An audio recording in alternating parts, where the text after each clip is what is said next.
ये भाई अब्दुल हकीम क्रॉस करते हुए ये खानेवाल से आगे पूरा इलाका पानी में है।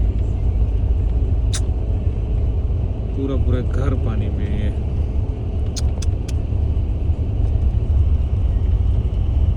ये देखो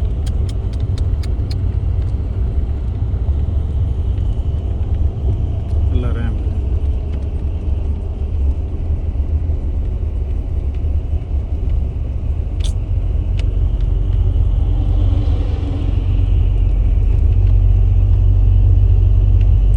पूरा इलाका ऑलमोस्ट 10 किलोमीटर हो गए चलते हुए इस तरह पानी में डूबो।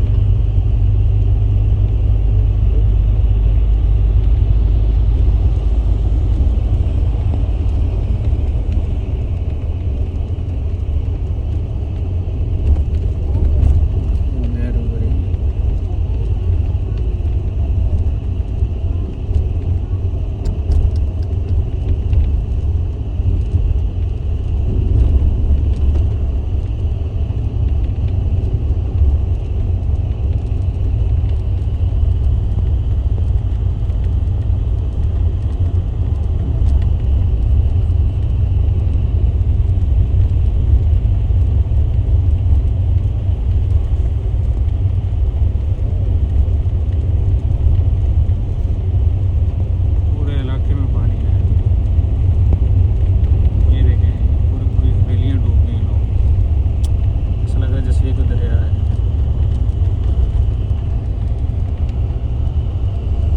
मुसलसल 10 मिनट हो गए हैं, 10 से 12 मिनट हो गए हैं कॉन्टीन्यूसली 100 की स्पीड से चल रही है गाड़ी और ये पानी ख़त्म नहीं होता है। और इधर तो तोगयानी भी है यहाँ पे।